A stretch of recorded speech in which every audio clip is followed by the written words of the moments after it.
Bismillahirrahmanirrahim. Assalamualaikum warahmatullahi wabarakatuh. Alhamdulillahi rabbil alamin. Wassalatu wassalamu ala rasulihil amin wa ala alihi wa sahbihi ajma'in. Amma ba'd.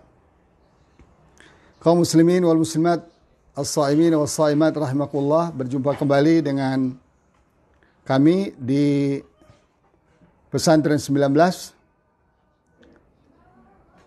dalam program spesial menjelang berbuka Ramadan 1441 Hijriah, mendalami atau menyelami keagungan Al-Quranul Karim melalui nama-nama Al-Quran yang Allah jelaskan dalam Al-Quranul Karim.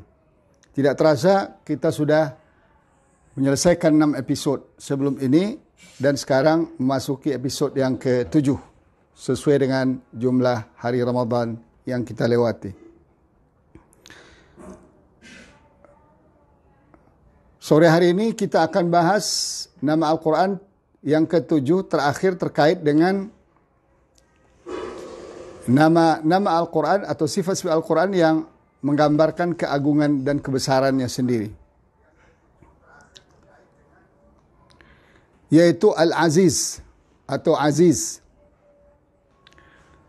Allah menjelaskan dalam surat Fussilat ayat 41 sampai 42, A'udzubillahi minasyaitonir rajim. Innal ladzina kafaru al-batilu min baini yadayhi wa la min khalfihi tanzilun min hakimin hamid.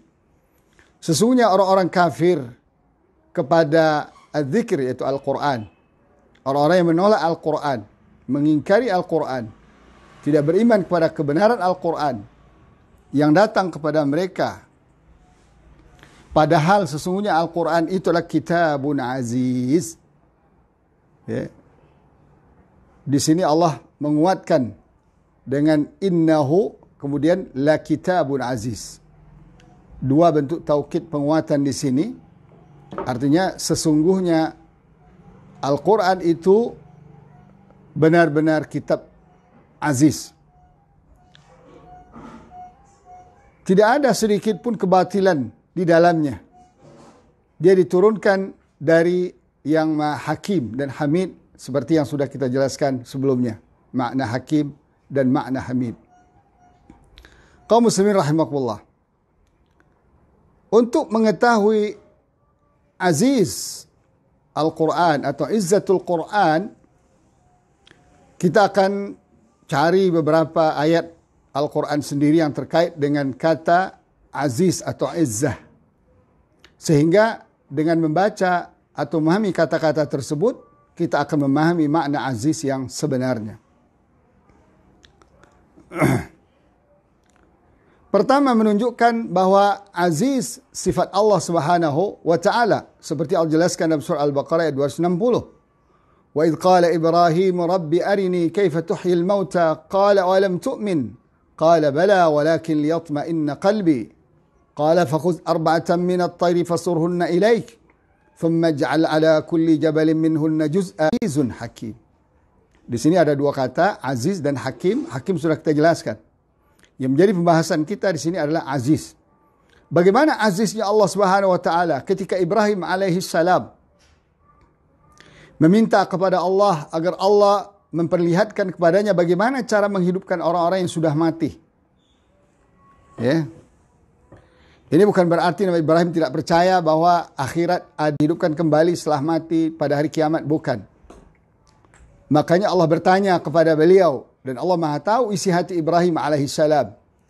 Agar tidak pertanyaan ini menjadi fitnah bagi kaumnya dan bagi kita. Umat Nabi Muhammad SAW yang disuruh Allah mengikuti agama Ibrahim. Agar clear bahwa tujuan dan niat pertanyaan Ibrahim alaihissalam. Qala awalam tu'min. Allah berkata kepada Ibrahim, apakah engkau tidak beriman, tidak percaya bahwa akan ada kehidupan setelah kematian? Lalu dengan tegas Ibrahim alaihissalam menjawab, qala bala, saya beriman ya Allah, tapi agar hati saya menjadi tenang. Sebagai seorang manusia biasa, wajar bahwa Ayat-ayat Allah itu diperlukan untuk menguatkan hati dan menenangkan hati agar keimanan semakin kuat. Kenapa Nabi Ibrahim bertanya masalah ini? Karena memang ini persoalan umat manusia sejak zaman dahulu, sejak zaman Nuh alaihissalam. Manusia disimpangkan pemikirannya oleh setan sehingga kufur kepada hari akhirat. Sehingga meyakini kehidupan itu hanya sementara di dunia ini saja, habis itu selesai. Disebut Al-Quran menyebut mereka ini kalangan ad-dahriyun. Orang-orang yang mengakui masa keberadaan manusia itu hanya ketika di dunia saja. Tidak ada akhirat. Dan ini problem yang dihadapi oleh semua para nabi. Kekufuran pada hari akhirat. Kekufuran pada hari kebangkitan. Makanya Nabi Ibrahim juga yang hidup dan berdakwah di tengah-tengah masyarakat. Dan penguasa yang sangat anti kepada akhirat. Dan bahkan sangat anti kepada tauhid. Sehingga Nabi Ibrahim dibakar karena tetap menjalankan dakwah dan misi tauhidnya. Makanya pertanyaan ini menjadi urgen bagi Ibrahim alaihissalam. Agar dia tidak ragu sedikit pun menjelaskan kepada umatnya, kepada kaumnya. Lalu dijawab oleh Allah Ta'ala. Hai Ibrahim, kalau engkau mau mengetahui betapa aku ini aziz dan hakim, cobalah kamu ambil 4 ekor burung, kemudian kamu cincang-cincang, kemudian kamu aduk-aduk, kemudian dibagi 4, diletakkan sebagiannya, seperempatnya di satu gunung, seperempat lain di gunung yang lain, atau bagi 4 itu di 4 bukit, 4 gunung, kemudian coba kamu panggil burung itu. Thumma du'uhunna. Kemudian burung itu akan ya'tinaka sa'ya. Mereka akan datang persis dengan tegas, dengan cepat, seperti semula sebelum kamu sembelih, sebelum kamu cincang-cincang. Subhanallah. Akhirnya Allah tutup, setelah ini dilihat oleh Nabi Ibrahim alaihissalam, Allah tutup, wa'alam anallaha azizun hakim. Ketahuilah bahwa Allah maha aziz dan maha hakim. Nah dari sini kita bisa menangkap isyarat makna aziz. Yang nanti akan kita simpulkan dengan memang aziz itu sendiri dalam bahasa Arab luar biasa. Kemudian juga dalam Al-Quran kita temukan dalam surat At-Taubah bahwa kata aziz ini bermakna sifat Rasul sallallahu alaihi wasallam. Seperti Allah jelaskan surat At-Taubah ayat 28, laqad ja'akum rasulun min anfusikum azizun alaihi ma anittum harisun alaikum bil mu'minina raufur rahim. Sungguh telah datang kepada kamu seorang rasul mulia dari kalangan dirimu sendiri, dari manusia sendiri. Bukan dari malaikat. Dia dipilih Allah dari suku Quraisy, dari bangsa Arab. Azizun alaihi ma anittum. Aziz baginya, atasnya apa yang kalian derita. Coba lihat. Rasulullah SAW selalu berupaya agar umat ini, umat manusia ini, umatnya ini, yang di akhir zaman ini tidak menderita. Nah di sini penderitaan apakah gerangan? Apa penderitaan ekonomi? Tidak.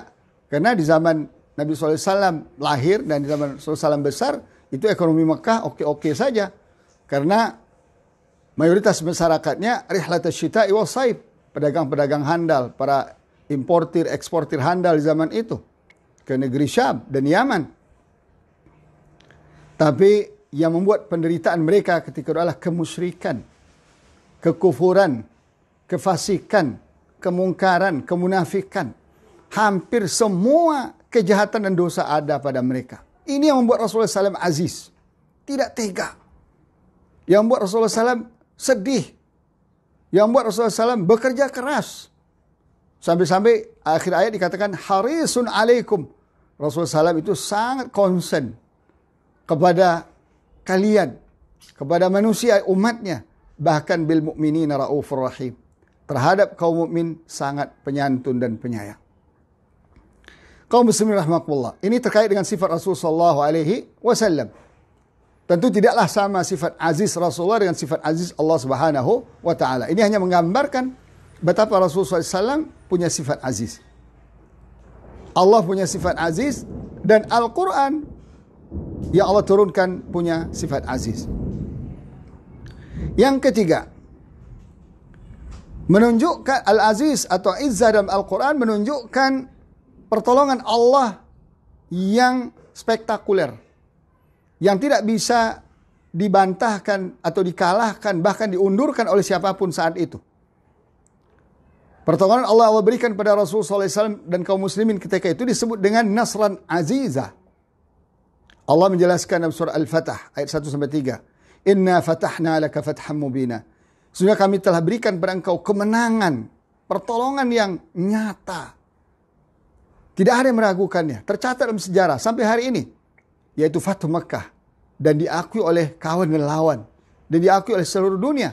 Bagaimana Rasulullah SAW setelah diusir oleh mereka, tidak sampai 8 tahun setelah hijrah ke Madinah, Rasulullah kembali menaklukkan kota Mekah berdasarkan pertolongan Allah Subhanahu wa taala. Ini bukan karena kehebatan kaum muslimin ketika itu, tapi murni karena pertolongan Allah Subhanahu wa taala. Kemudian Allah menjelaskan, liyaghfira lakallahu ma taqaddama min dhanbika wa ma ta'akhkhar wa yutimma ni'matahu 'alaika wa yahdiyaka siratan mustaqima wa yansurakallahu nasran aziza. Agar Allah ampunkan dosa-dosamu yang telah lalu dan yang akan datang. Dan Allah sempurnakan nikmatnya kepadamu, kepada Muhammad. Sempurna sudah. Jadi Fathu Makkah itu sudah menunjukkan sebuah kesempurnaan nikmat yang Allah berikan kepada Rasulullah SAW terkait dengan Islam ini. Kemudian wa yahdiyaka siratan mustaqima. Allah berikan petunjuk kepada Rasulullah jalan yang lurus dan Rasulullah tidak akan pernah menyimpang kehidupannya dari yang sudah digariskan oleh Allah Subhanahu wa taala. Dan Allah tutup ayat 3 ini, wa yansurakallahu nasran aziza. Allah menolongmu dengan pertolongan yang azizah.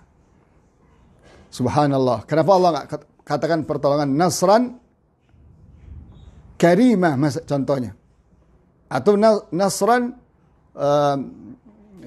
syarifah. Tapi Allah katakan nasran azizah. Nanti kita akan lihat kata aziz itu sendiri dalam Al-Quranul Karim, dalam bahasa Arab. Kemudian kita juga melihat dalam Al-Quran, ada dalam surat Al-Baqarah ayat 206. Ya, izzah atau aziz atau izzah ini juga berlaku untuk suatu kejahatan. Seperti yang dikatakan Allah terhadap orang-orang yang boleh dikatakan kepala-kepala geng kejahatan di zaman Nabi SAW, di zaman para Nabi. Ciri-ciri mereka, selalu berceritakan ciri-ciri mereka banyak. Ya. Di antaranya apa? Paling pandai berbicara tentang hal dunia. Ya. Kalau bicara soal dunia, soal uang, soal bisnis, seakan-akan mereka lah orangnya. Padahal hati mereka penuh dengan kemusyrikan dan kekufuran. Sampailah di antaranya Allah jelaskan ayat 206, wa idza qila lahu taqillaha akhadhathul izzatu bil itsm fahasbuhu jahannam wa la bi'sal mihad. Dan apabila dikatakan pada mereka, ittaqullah, takutlah kalian kepada Allah, bertakwa kalian kepada Allah, tinggalkan kejahatan itu, tinggalkan kezaliman itu, tinggalkan korupsi itu, tinggalkan perampokan harta negara itu, tinggalkan berbagai macam bentuk kemusyrikan yang akan merusak diri kalian sendiri, kekufuran yang akan menghancurkan, dan kemunafikan yang akan mengotori diri kalian sendiri. Apa kata mereka? Akhazathul izzatu bil itsm. Dia akan menanggapi persoalan seruan takwa Allah itu dengan berbangga dengan berlaku dosa, berbuat dosa. Artinya siapa yang bisa melawan saya? Siapa yang bisa menghentikan saya? Nah, sekarang coba lihat kaum muslimin rahimakumullah. Virus corona bisa menghentikan semua dosa dan kejahatan. Bayangkan Las Vegas yang terkenal, beromset miliaran dolar itu berhenti total. Yang di dalamnya ada semua bentuk dosa. Judi, pelacuran, dan sebagainya ada di sana. Sekarang berhenti. Nah, orang-orang seperti ini ketika diingatkan ittaqillah, dia mengatakan siapa yang bisa melarang saya berbuat dosa? Saya punya kapal pesiar, di sana ada judi. Saya punya hotel di sana ada judi, ada pelacuran. Saya di backing oleh jenderal-jenderal, bahkan saya backing oleh penguasa. Ini orang-orang yang disebut dengan antek-antek atau kepala kejahatan. Di Quran dikatakan a'immatul kufur atau akabira mujrimiha, pembesar-pembesar kejahatan itu. Nah, orang seperti ini walaupun dia lepas dari azab Allah di atas muka bumi ini, dia akan dimasukkan Allah ke dalam jahanam. Fahasbuh, cukuplah bagi dia berkata seperti itu, ya, untuk menjamin dia jahanam, tempat dia jahanam. Wala bi'sal mihad, dan itulah tempat kembali yang paling buruk. Wal iyadu billah.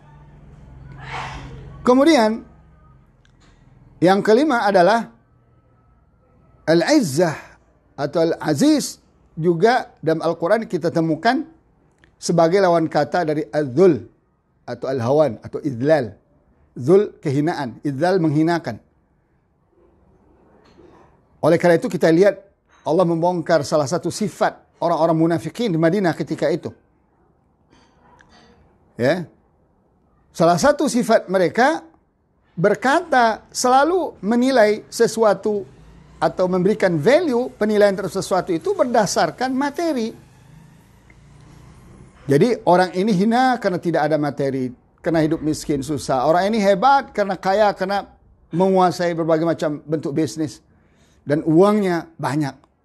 Harta bendanya melimpah. Makanya orang-orang munafik ketika itu mengatakan, yaquluna la irja'na ila al-madinati la yukhrijanna al-'azzu minha al-adl. Nanti kalau kita kembali ke Madinah, kita akan diusir oleh orang yang a'azzu, orang-orang yang lebih aziz kepada orang yang adal, hina. Ini ceritanya kepada bangsa atau keturunan Yahudi Mustalik ketika itu. Dia tidak mau bergabung dengan jamaah Rasulullah SAW. Dia melihat bahwa jamaah Rasulullah SAW adalah orang-orang yang hina, tidak sementereng mereka, tidak sekaya mereka. Nah, lalu Allah jawab, walillahil izzatu wali rasulihi wal mu'minin. Izzah itu hanya dimiliki oleh Allah, oleh Rasulullah dan kaum mukmin. Walakinnal munafiqina la ya'lamun. Surah Al-Munafiqun ayat 8. Tapi disayangkan orang munafik ini tidak mau faham juga, tidak mengerti juga bahwa izzah seseorang tidak dikaitkan dengan berapa jumlah harta yang dia miliki, tapi seperti apa iman yang dia miliki. Makanya Allah tegaskan, tidak ada itu orang munafik, orang kafir, orang musyrik, sekaya apapun, sebesar apapun kekuasaannya, punya kemuliaan. Tidak ada. Punya izzah, punya harga diri. Tidak ada. Yang punya itu hanya Allah, Rasulnya, dan orang-orang yang benar-benar mukmin. Nah, kaum muslimin rahimakumullah, dari ayat-ayat tersebut, agar bisa mendekatkan pemahaman kita kepada kata aziz Al-Quran atau izzatul Quran, kita akan petikan sedikit tentang makna kalimat al-izzah fil Arabiyyah. Makna kalimat al-izzah atau aziz dalam bahasa Arab. Dan ini saya kutip dari Al-Imam Ibnul Jauzi rahimahullah, menjelaskan dalam kitabnya Zadul Masir fi ilmi tafsir. Beliau mengatakan ketika membahas kalimat aziz atau izzah, ada 3 makna yang terkandung dalam kalimat izzah atau aziz itu. Pertama, al-ghalabah, yaitu dominasi, dominan. Ya, sangat dominan. Yang kedua, asyiddat wal quwwah, kuat dan keras. Dan yang ketiga, bimakna nafasatul qadri atau rif'ah, yaitu ada ketinggian, ada keindahan dan ketinggian. Nah, dari sini kita bisa lihat dan kita bisa buktikan Al-Quranul Karim. Betapa Al-Quranul Karim ini mendominasi seluruh kitab-kitab, seluruh buku-buku yang ada di atas muka bumi. Dan ini pengakuan banyak para ahli.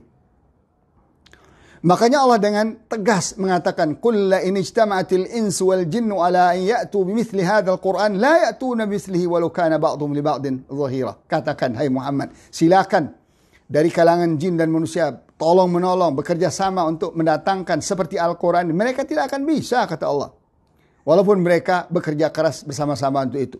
Coba lihat ghalabatil Quran dari segala sisi. Bagaimana Al-Quran mendominasi sistem-sistem kehidupan yang ada di dunia ini. Dan bahkan yang sangat fantastis lagi, akhir-akhir ini, 20 tahun belakangan ini, ditemukan dominasi Al-Quran terhadap ilmu-ilmu pengetahuan modern, scientific modern. Apakah itu tentang ilmu embriologi, Apakah itu tentang ilmu falak, astronomi, dan ilmu-ilmu lain. Termasuk sekarang sudah dipelajari ilmu-ilmu tentang hukum-hukum perdata dan pidana. Bagaimana Al-Quran selalu mengungguli. Allah katakan Al-Muhaimin, yang mendominasi dan mengungguli semua hasil karya-karya manusia atau karya-karya kitab sebelumnya yang diklaim yang datang dari Allah Subhanahu wa taala.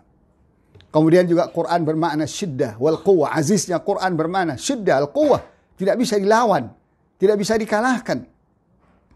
Bagaimana kuatnya Al-Quranul Karim. Bayangkan seorang penelitian, seorang ahli jiwa meneliti tentang kekuatan suara Al-Quran saja, itu tidak bisa ditandingi oleh yang lain. Orang barat taunya musik, ya. Musik itu bisa menyembuhkan, tapi dibanding Al-Quran ternyata tidak ada apa-apanya. Seorang ahli jiwa mencoba memperdengarkan pasien-pasien yang sakit jiwa kepada Al-Quran dibagi 3. Kepada orang yang faham Al-Quran, bahasa Arab.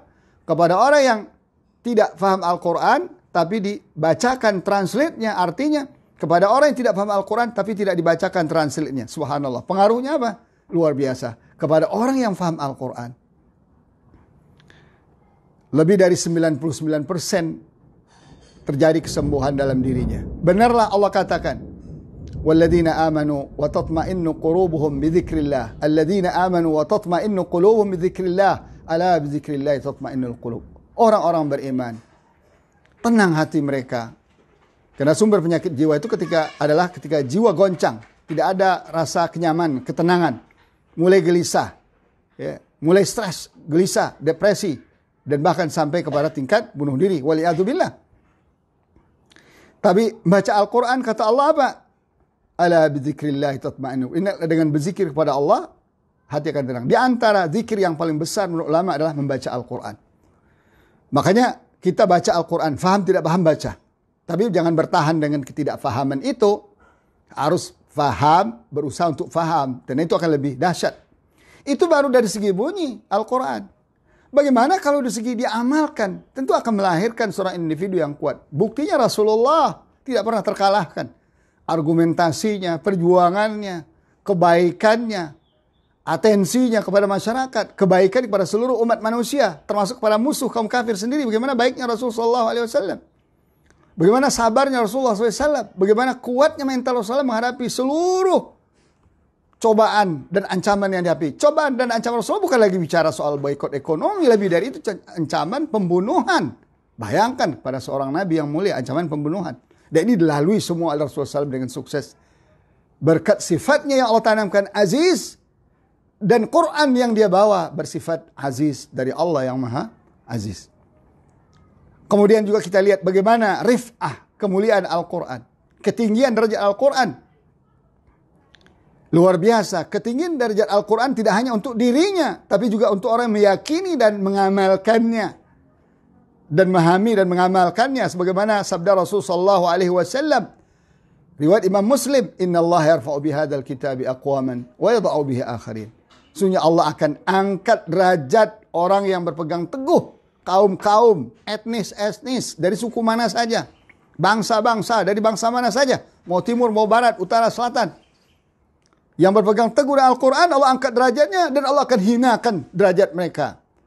Bagi yang tidak berpegang teguh Al-Quran. Coba kita lihat sekarang umat Islam, mana kemuliaan mereka, mana derajat mereka, mana ghalabah mereka, dominasi mereka, mana kuwah, syiddah mereka, kekuatan mereka, mana kemuliaan mereka di hadapan dunia. Tidak ada. Kenapa? Karena mereka jauh dari Al-Quran.